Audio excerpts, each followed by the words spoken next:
ভৌগোলিক পরিচিতি বলতে কি বোঝায়? ভৌগোলিক পরিচিতি বলতে বোঝায় ভূগোলকের মধ্যে বাংলাদেশের যে অবস্থান।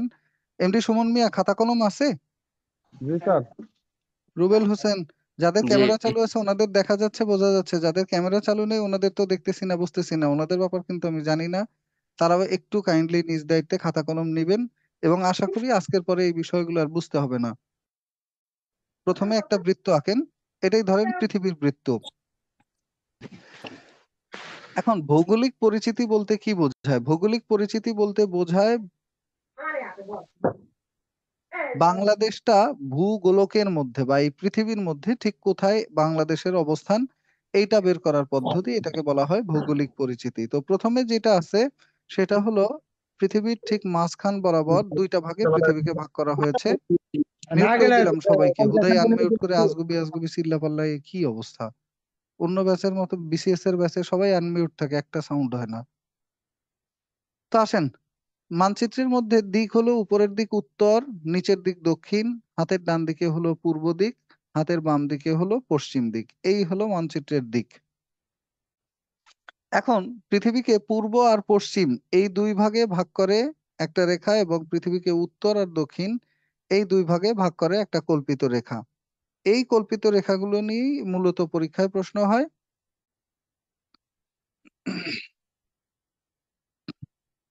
তো পৃথিবীকে উপরের ভাগ উত্তর আর নিচের ভাগ দক্ষিণ এই দুই ভাগে ভাগ করছে একটা গুরুত্বপূর্ণ রেখা। এই রেখাটার নাম হলো নিরক্ষরেখা বা বিষুব রেখা। নিরক্ষরেখা বা বিষুব রেখা অবস্থান 0 ডিগ্রি বরাবর। পৃথিবীকে দুই ভাগে ভাগ করছে, একটা হলো উত্তর গোলার্ধ, একটা হলো দক্ষিণ গোলার্ধ, এই দুই ভাগে ভাগ করছে এই রেখা। এবং এই রেখাটার সমান্তরালে কিছু রেখা কল্পনা করা হয়েছে, যাদেরকে বলা হয় অক্ষরেখা।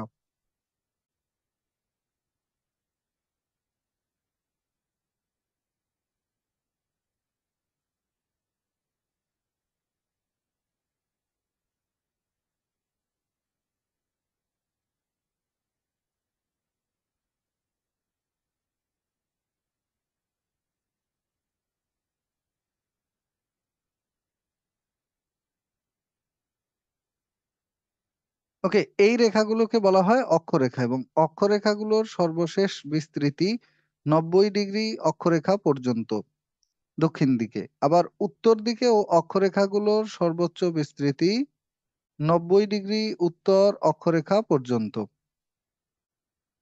অর্থাৎ অক্ষরেখা আছে মোট 90, 90, 180, আর মাঝখানেরটা সহ 181টা অক্ষরেখা রয়েছে। এরপর পৃথিবীকে ঠিক মাঝখান বরাবর ভাগ করেছে আরো একটি গুরুত্বপূর্ণ ভৌগোলিক রেখা, সেটার নাম হলো মূল মধ্যরেখা। পৃথিবীকে ঠিক মাঝখান বরাবর ভাগ করেছে আরো একটি গুরুত্বপূর্ণ ভৌগোলিক রেখা, এই রেখাটার নাম হলো মূল মধ্যরেখা। এই রেখাটা পৃথিবীকে দুই ভাগে ভাগ করছে, একটা হলো পৃথিবীর পূর্ব ভাগ, একটা হলো পৃথিবীর পশ্চিম ভাগ। হাতের ডান পাশ পূর্ব পাশ, হাতের বাম পাশ পশ্চিম পাশ এই রেখা থেকে। এবার আসেন, এই রেখাটা পৃথিবীকে দুই ভাগে ভাগ করছে, একটা হলো পৃথিবীর পূর্ব পাশ আর একটা হলো পৃথিবীর পশ্চিম পাশ। এই রেখাটার সমান্তরালে যে রেখাগুলো কল্পনা করা হয়েছে তাদেরকে বলা হয় দ্রাঘিমা রেখা, অর্থাৎ দ দিয়ে দাঁড়ানো আর দ দিয়ে দ্রাঘিমা, অর্থাৎ যেই রেখাগুলো দাঁড়ানো রেখা এদেরকে বলা হয় দ্রাঘিমা রেখা। যেই রেখাগুলো দাঁড়ানো রেখা এগুলোকেই বলা হয় দ্রাঘিমা রেখা। সহজে মনে রাখার জন্য বলে দিলাম, দ দিয়ে হয় দাঁড়ানো রেখা, দ দিয়ে হয় দ্রাঘিমা রেখা। অর্থাৎ যেই রেখাগুলো দাঁড়ানো অবস্থায় পৃথিবীকে পূর্ব আর পশ্চিমে ভাগ করে গেছে, এই রেখাগুলোই হলো দ্রাঘিমা রেখা। এবং এই দ্রাঘিমা রেখাগুলোর সর্বোচ্চ বিস্তৃতি হলো 180 ডিগ্রি দ্রাঘিমা রেখা পর্যন্ত। পূর্বে 180, পশ্চিমেও 180 ডিগ্রি দ্রাঘিমা রেখা পর্যন্ত এগুলোর বিস্তৃতি। পূর্বে 180 এবং পশ্চিমেও 180 ডিগ্রি দ্রাঘিমা রেখা পর্যন্ত এই দ্রাঘিমা রেখাগুলোর বিস্তৃতি। এটা জাস্ট অ্যাজাম্পশন আপনাদের বোঝার জন্য। এই দিকেও 180 ডিগ্রি পূর্ব দ্রাঘিমা রেখা, আর এই দিকেও 180 ডিগ্রি পূর্ব দ্রাঘিমা রেখা। আর মাঝখানের রেখাটা আছে 0 ডিগ্রি বরাবর, যেটার নাম হলো মূল মধ্যরেখা। এইটুকু কারা কারা বুঝছেন একটু বলেন। এটার নাম হলো মূল মধ্য রেখা। এটার নাম হলো মূল মধ্য রেখা। এইটুকু ক্লিয়ার হলে একটু সি লিখে দেন।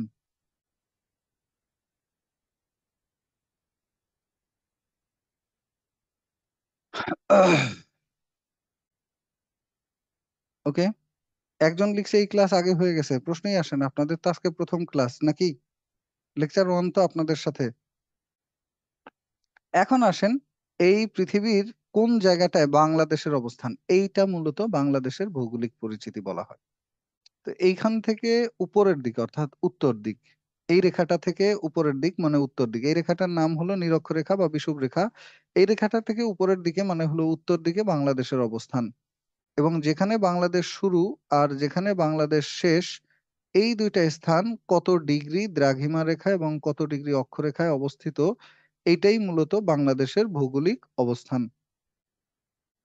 তো যেখানে বাংলাদেশ শুরু হয়েছে অর্থাৎ এই রেখাটা, এইটার নাম হলো 20 ডিগ্রি 34 মিনিট উত্তর অক্ষরেখা। 20 ডিগ্রি 34 মিনিট উত্তর অক্ষরেখা। এবং যেখান বরাবর বাংলাদেশ শেষ হয়েছে, এই রেখাটা কত ডিগ্রি, এটা পরীক্ষায় প্রশ্ন আসে। যেখানে বাংলাদেশ শেষ হয়েছে এই রেখাটা হলো 26 ডিগ্রি 38 মিনিট উত্তর অক্ষরেখা। 26 ডিগ্রি 38 মিনিট উত্তর অক্ষরেখা। এই দুইটার মাঝখানে বাংলাদেশের অবস্থান।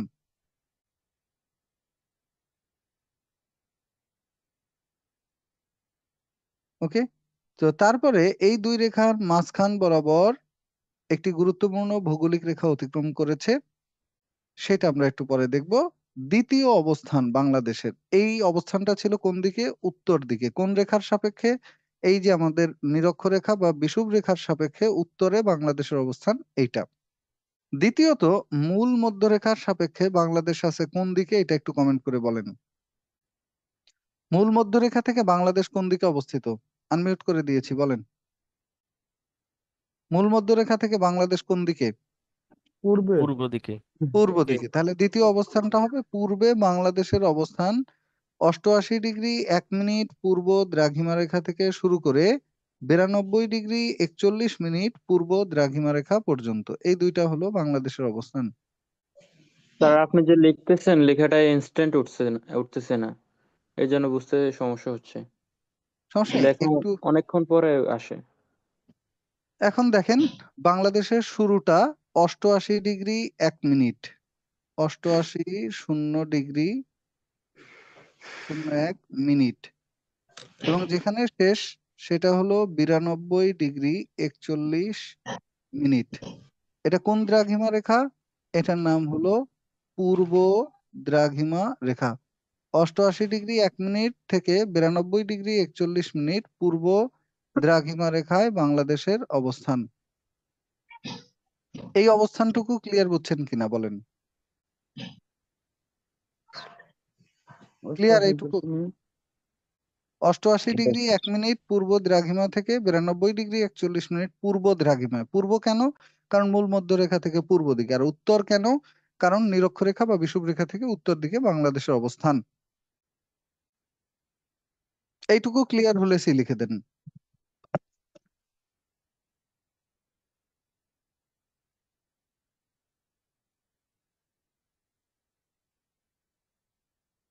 এইটুকু ক্লিয়ার বুঝলে আগে সি লিখে দেন, তারপরে আবার সামনের অংশ আলোচনা করি। এরপরে যে অংশটুকু আছে সেটা হলো বাংলাদেশের মধ্য দিয়ে কোন গুরুত্বপূর্ণ ভৌগোলিক রেখা অতিক্রম করেছে। তো পৃথিবীতে দুইটা গুরুত্বপূর্ণ ভৌগোলিক রেখা রয়েছে, যার একটা হলো নিরক্ষরেখার উত্তর দিকে বা উপরের দিকে। এই রেখাটা বাংলাদেশের মধ্যভাগ দিয়ে অতিক্রম করেছে। এটার নাম হলো 23 ডিগ্রি 50 মিনিট উত্তর অক্ষরেখা। এর আরেকটা ডাক নাম হলো কর্কট ক্রান্তি রেখা। এই রেখাটার আরেকটা ডাক নাম হলো কর্কট ক্রান্তি রেখা। তো পরীক্ষায় প্রশ্ন আসে, কর্কট ক্রান্তি রেখা অতিক্রম করেছে কোন দেশের মধ্য দিয়ে? উত্তর বাংলাদেশের মধ্য দিয়ে। অথবা প্রশ্ন আসে বাংলাদেশের মধ্য দিয়ে অতিক্রম করেছে কোন গুরুত্বপূর্ণ ভৌগোলিক রেখা? উত্তর কর্কট ক্রান্তি রেখা। এই ক্লাসগুলো আগেও একদিন হয়েছে না রে ভাইয়া? এটার আগের কোনো একটা ক্লাসের রেকর্ডিং আপনাদের ওয়েবসাইটে দেয়া আছে, সেটা আপনারা দেখছেন। আর এখন যেটা হচ্ছে এটা হলো লাইভ। ক্লিয়ার?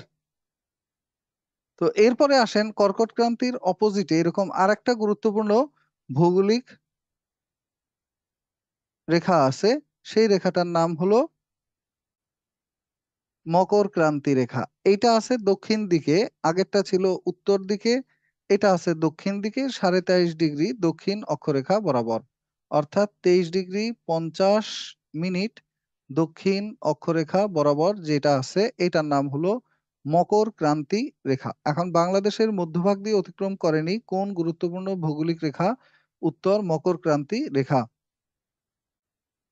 কোন গুরুত্বপূর্ণ ভৌগোলিক রেখা বাংলাদেশের মধ্যভাগ দিয়ে অতিক্রম করেনি? উত্তর মকর ক্রান্তি রেখা। আর কোনটি বাংলাদেশের মধ্যভাগ দিয়ে অতিক্রম করেছে? উত্তর কর্কট ক্রান্তি রেখা। এরপরে দ্বিতীয় যে জিনিসটা বাংলাদেশের ঠিক মধ্যভাগ দিয়ে অতিক্রম করেছে আরো একটি গুরুত্বপূর্ণ ভৌগোলিক রেখা,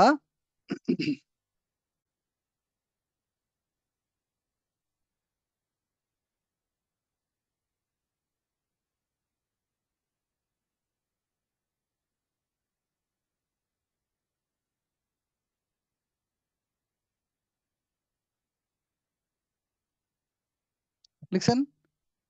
মধ্যভাগ দিয়ে অতিক্রম করেছে এরকম গুরুত্বপূর্ণ ভৌগোলিক রেখা নাম হলো 90 ডিগ্রি পূর্ব দ্রাঘিমা রেখা। বাংলাদেশের মধ্যভাগ দিয়ে অতিক্রম করেছে আরো যে গুরুত্বপূর্ণ ভৌগোলিক রেখা সেটার নাম হলো 90 ডিগ্রি পূর্ব দ্রাঘিমা রেখা। তাহলে বাংলাদেশের মধ্যভাগ দিয়ে অতিক্রম করে কোন দুইটি গুরুত্বপূর্ণ ভৌগোলিক রেখা? উত্তর হলো কর্কট ক্রান্তি রেখা এবং 90 ডিগ্রি পূর্ব দ্রাঘিমা রেখা। কর্কট ক্রান্তি রেখা এবং 90 ডিগ্রি পূর্ব দ্রাঘিমা রেখা। কর্কট ক্রান্তি রেখা এবং 90 ডিগ্রি পূর্ব দ্রাঘিমা রেখায় দুইটা রেখা বাংলাদেশের মধ্যভাগ দিয়ে অতিক্রম করে। এইটুকুই বাংলাদেশের ভৌগোলিক অবস্থান। এবার আসেন বাংলাদেশ এশিয়ার কোন অংশে অবস্থিত? উত্তর বাংলাদেশের অবস্থান দক্ষিণ এশিয়ায়। বাংলাদেশের অবস্থান কোন অংশে এশিয়ার? উত্তর বাংলাদেশ দক্ষিণ এশিয়ায় অবস্থিত একটি দেশ। বাংলাদেশ এশিয়ার কোন অংশে অবস্থিত? উত্তর বাংলাদেশ দক্ষিণ এশিয়ায় অবস্থিত একটি দেশ। বাংলাদেশ এশিয়ার কোন অংশে অবস্থিত? উত্তর বাংলাদেশ দক্ষিণ এশিয়ায় অবস্থিত একটি দেশ।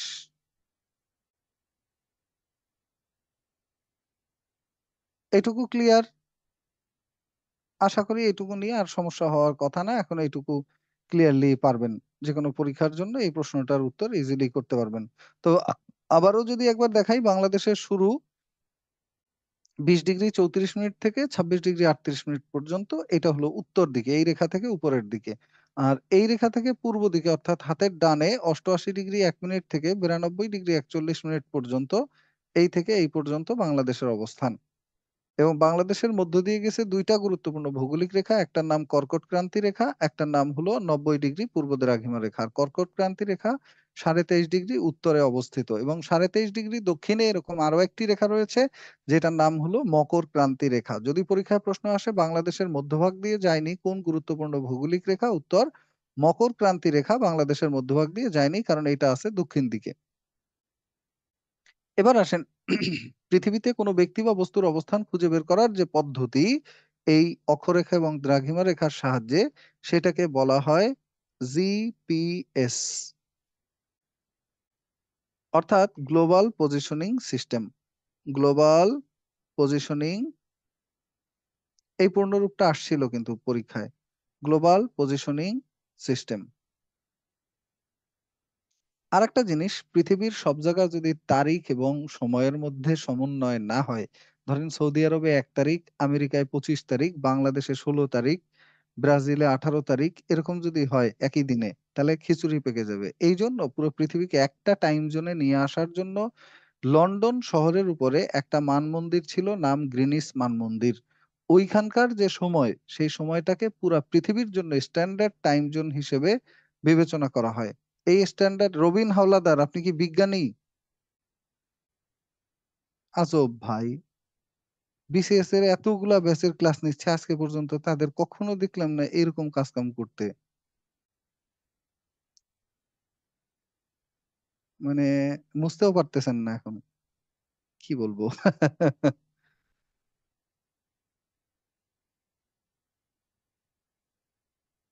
ওকে আসেন। তা গ্লোবাল পজিশনিং সিস্টেম এটা হলো আপনার অক্ষরেখা ও দ্রাঘিমা রেখার মাধ্যমে পৃথিবীতে কোনো ব্যক্তি বা বস্তুর অবস্থান বা কৌণিক দূরত্ব খুঁজে বের করার পদ্ধতি। আর একটা হলো জিএমটি। জিএমটি মানে হলো Greenwich mean time.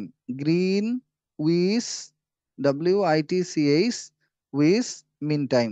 Greenwich mean time মানে হলো গ্রিনিসের মধ্যবর্তী সময়, অর্থাৎ পুরো পৃথিবীকে একটা টাইম জোনে নিয়ে আসার জন্য পৃথিবীর ঠিক মাঝখান বরাবর যে মূল মধ্যরেখা আছে, এই মূল মধ্যরেখার সময়কে সমগ্র পৃথিবীর সকল দেশের জন্য মধ্যবর্তী সময় হিসেবে বিবেচনা করা শুরু হয়। ওকে, এটাকে বলা হয় গ্রিনিস মিন টাইম, এটাকে বলা হয় গ্রিনিস মিন টাইম বা গ্রিনিসের মধ্যবর্তী সময়। এখন ওই সময় থেকে বাংলাদেশ কতটুকু আগানো দেখেন। গ্রিনিস মিন টাইম থেকে বাংলাদেশ 6 ঘন্টা আগানো, এই জন্য বাংলাদেশের টাইম জোন GMT+6, অর্থাৎ গ্রিনিসের যে পৃথিবীর মধ্যবর্তী সময় সেখান থেকে বাংলাদেশ 6 ঘন্টা এগিয়ে। এটাকে বলা হয় বাংলাদেশের টাইম জোন। এটাও আপনাদের পরীক্ষা আসছিল যে বাংলাদেশের টাইম জোন কোনটি।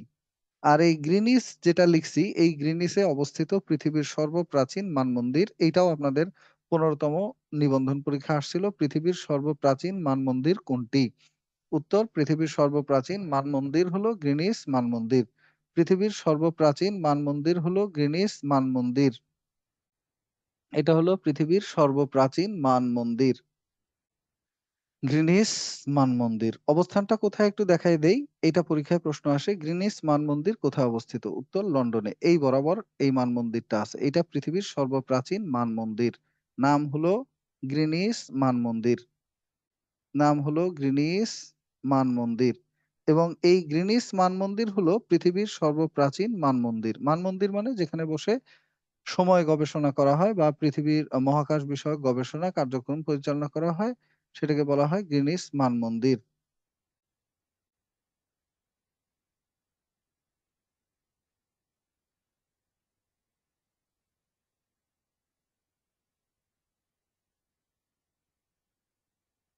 লিখছেন? ওকে, তাহলে এখান থেকে সামনে আগাই।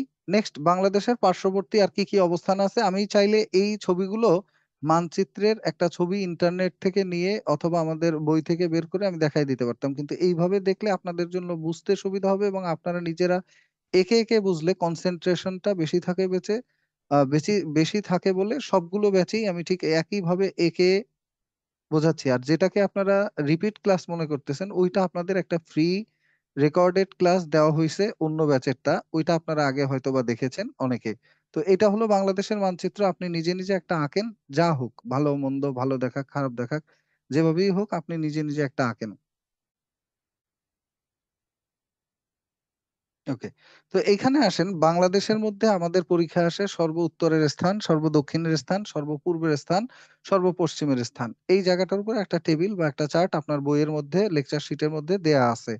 তো এটা হলো সর্ব উত্তর, এটা হলো সর্ব পশ্চিম, এটা হলো সর্ব পূর্ব, এটা হলো সর্ব দক্ষিণের স্থান বাংলাদেশের। এই কয়টা স্থান সম্পর্কে পরীক্ষায় প্রশ্ন এসেছে বিগত সময়।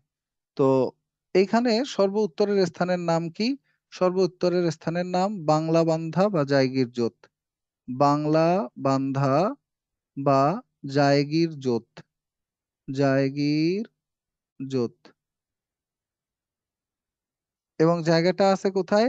বাংলা বান্ধা বা জায়গির জোত, এই জায়গাটা আছে তেতুলিয়া পঞ্চগড়। উপজেলার নাম হলো তেতুলিয়া উপজেলা, জেলার নাম হলো পঞ্চগড়। তেতুলিয়া পঞ্চগড়, এইখানে আছে বাংলা বান্ধা বা জায়গির জোত। এরপরে বাংলাদেশের সর্বপশ্চিমের যে অবস্থান, এইটার নাম হলো মনাকশা।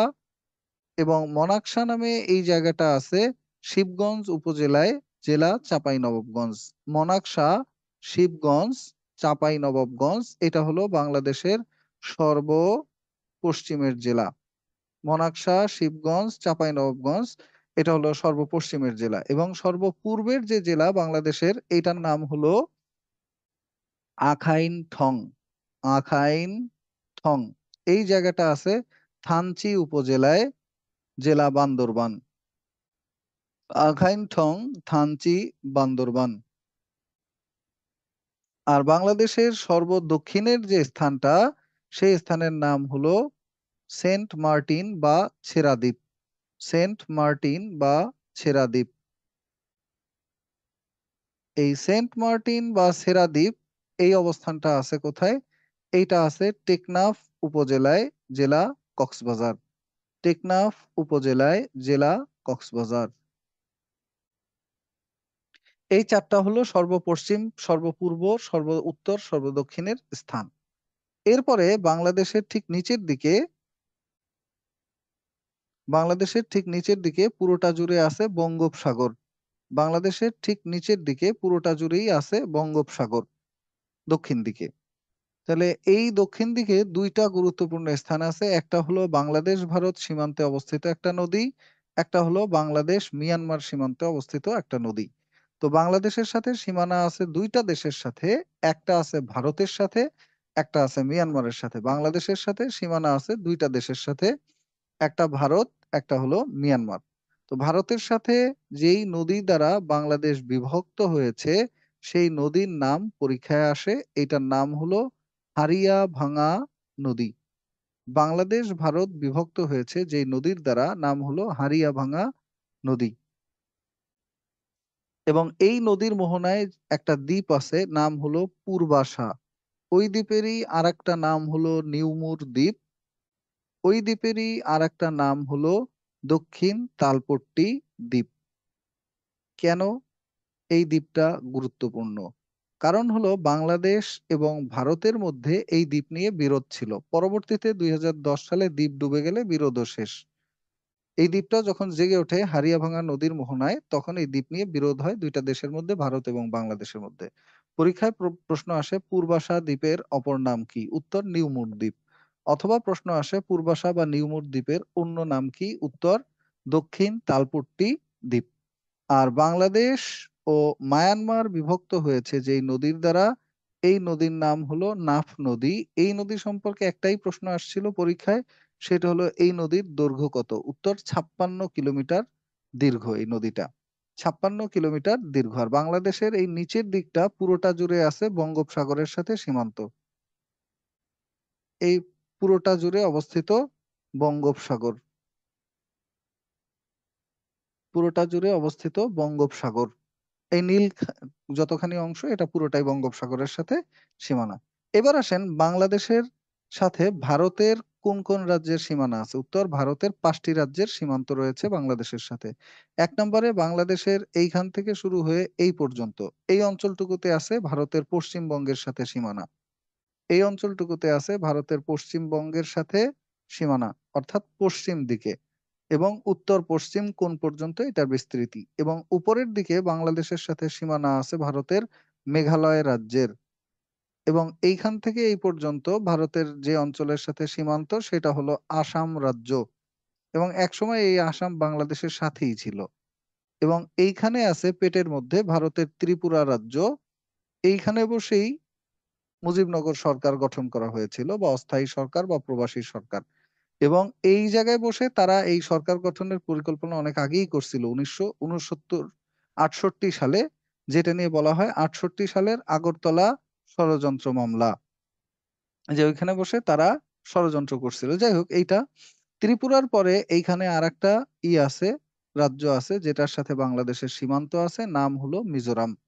তা পশ্চিমবঙ্গ, মেঘালয়, আসাম, ত্রিপুরা, মিজোরাম, ভারতের এই 5টা রাজ্যের সাথে বাংলাদেশের সীমান্ত রয়েছে। ভারতের 5টা রাজ্যের সাথে বাংলাদেশের সীমান্ত রয়েছে। এরপরে মিয়ানমারের 2টা রাজ্যের সাথে বাংলাদেশের সীমান্ত রয়েছে। রাজ্য বলতে মিয়ানমারের 2টা প্রদেশ। একটার নাম হলো চীন প্রদেশ, একটার নাম হলো চীন প্রদেশ। আর শেষ এইখানে আছে রাখাইন প্রদেশ। এইখান থেকেই রোহিঙ্গারা আসছে। একটার নাম চীন প্রদেশ, একটার নাম রাখাইন প্রদেশ। এই চীন প্রদেশ থেকে এইখানে আরাকান আর্মিরা এখন এটার নিয়ন্ত্রণ নিয়ে নিয়েছে। রাখাইন প্রদেশে নিয়েছিল প্রথম, এখন চীন প্রদেশেও নিয়েছে। তো মায়ানমারের আছে 2টা রাজ্য যার সাথে বাংলাদেশের সীমান্ত, আর ভারতের আছে 5টা রাজ্য যার সাথে বাংলাদেশের সীমান্ত। এই 2টা দেশ ভারত এবং মিয়ানমারের সাথে বাংলাদেশের সীমান্ত রয়েছে। এবার আসেন এইখান থেকে আরেকটা প্রশ্ন আসে, সেটা হলো সেভেন সিস্টার্স, চীন প্রদেশ এবং রাখাইন প্রদেশ, চীন প্রদেশ এবং রাখাইন প্রদেশ। এবার আসেন সেভেন সিস্টার্স কাদেরকে বলে, সেটা কোথায় অবস্থিত এবং কি সেই জায়গাটা, সেটা একটু বুঝাই বলি। ফার্স্ট অফ অল এইটা বুঝতে হলে আপনাদের একটু খেয়াল করে দেখতে হবে, ভারত এই দিকে এই পর্যন্ত অনেক দূর দূরান্ত পর্যন্ত ভারতের অবস্থান। এই দিক থেকেও ভারতের অবস্থান আসছে, এই হয়ে এসে এইখানে এরকম ন্যারো একটা প্যাসেজ হয়ে এইখানে উপরে উঠে এইখান থেকে এই পর্যন্ত ভারতের অবস্থান। এইখান থেকে ভারতের অবস্থান এই এসে এই শেষ হয়েছে মিজোরাম। এখন ভারতের এই দিকের যে মূল ভূখণ্ড, অর্থাৎ মূল ভূখণ্ড যেটা, এই মূল থেকে উপরের দিকে উঠলে হয় উত্তর দিক, এবং উত্তর থেকে হাতের ডানে সরলে হয় পূর্ব দিক। যার কারণে এই অঞ্চলটাকে, এইটাকে বলা হয় ভারতের উত্তর পূর্ব অঞ্চল। ওইখানে যাওয়া আসার জন্য ভারতের শুধুমাত্র একটাই রাস্তা আছে, সেটা হলো এইখান থেকে, আর কোনো রাস্তা নেই ওইখানে যাওয়া আসার। এইটাই ভারতের একমাত্র যোগাযোগ রক্ষার রাস্তা। এবং এইরকম কোনো অংশ যা দিয়ে কোনো দেশ, এরকম কোনো ভূখণ্ড যা দিয়ে কোনো দেশ তার এক অংশের সাথে অপর অংশের, এই অংশের সাথে এই অংশের যোগাযোগ রক্ষা করে, এরকম যে ভূখণ্ড বা ল্যান্ড, সেটাকে বলা হয় করিডোর। তো ভারতের এই অংশ থেকে এই অংশে যোগাযোগ রক্ষা করার জন্য যে করিডোর ব্যবহার করে সেটার নাম হলো শিলিগুড়ি করিডোর। শিলিগুড়ি করিডোর। এই শিলিগুড়ি করিডোরের অপর নাম কি, এটা পরীক্ষায় আসে, এটার অপর নাম হলো চিকেন নেক। অপর নাম হলো চিকেন নেক। এবং চিকেন নেকের উপরে এইখানে পুরোটা হলো একটা দেশ, নাম হলো নেপাল। আর এইখানে বাংলাদেশের ঠিক উপরের দিকে একটা দেশ, নাম হলো ভুটান। আর উপরে সমগ্র সাদা যে অংশগুলো থেকে গেল, এটা সব হলো চীন। এই যে সাদা অংশগুলো, এগুলো সব হলো চীন। অর্থাৎ ভারতের ওই অংশের সাথে এই অংশে যোগাযোগ করার একমাত্র রাস্তা হলো এই হলুদ কালারে আঁকা রাস্তা। এবং এই রাস্তা বন্ধ হলে ভারতের ওই পাশ অটোমেটিক স্বাধীন, কোনো কিছু ছাড়াই। সো এই পাশের যে রাজ্যগুলো, এই করিডোরের পরের যে রাজ্যগুলো, তাদেরকে বলা হয় একত্রে সেভেন সিস্টার্স। এরা মূলত ভারতের উত্তর পূর্বাঞ্চলীয় 7 রাজ্য। ভারতের উত্তর পূর্বাঞ্চলীয় 7 রাজ্য, এদেরকে একত্রে বলা হয় সেভেন সিস্টার্স। এইটাই পরীক্ষায় প্রশ্ন আসে, সেভেন সিস্টার্স কাকে বলে। অথবা প্রশ্ন আসে সেভেন সিস্টার্স এর অন্তর্ভুক্ত রাজ্য কোনটি, অথবা প্রশ্ন আসে সেভেন সিস্টার্স এর অন্তর্ভুক্ত নয় কোনটি, ইত্যাদি ইত্যাদি। তো এখন দেখেন সেভেন সিস্টার্স এর একটা আসাম, একটা মেঘালয়, একটা ত্রিপুরা, একটা মিজোরাম। আসাম, মিজোরাম, ত্রিপুরা এবং মেঘালয়। আসাম, মিজোরাম, ত্রিপুরা এবং মেঘালয়। এরপরে বাকি থাকে এই পাশে 3টা রাজ্য আরো। সেই 3টা রাজ্য কি কি? 1 নম্বরে হলো অরুণাচল, এটার সাথে বাংলাদেশের কিন্তু কোনো সীমানা নেই। 2 নম্বরে নাগাল্যান্ড। 3 নম্বরে ভারতের এই পাশের যে রাজ্য আছে, নাম হলো মণিপুর রাজ্য। আগের 4টা আর এই 3টা, মোট 7টা রাজ্য আছে এই শিলিগুড়ি করিডোরের এই পাশে। এই 7টা রাজ্যকে একত্রে বলা হয় চিকেন নেক, মানে সেভেন সিস্টার্স। আর এখানে যাওয়া আসার রাস্তাটাকে বলা হয় চিকেন নেক। এইটুকু কারা কারা ক্লিয়ার বুঝছেন একটু সি লিখে দেন।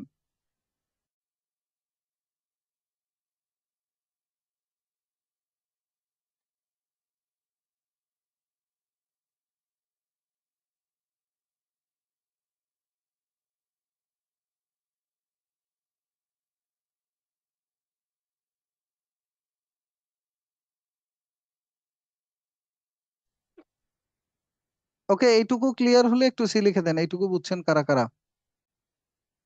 ভেরি গুড, এইটুকু ক্লিয়ার বুঝলে খুবই ভালো। আর বাংলাদেশ এই চিকেন নেকটা আটকাই দিলে কেমন হয় বলেন তো?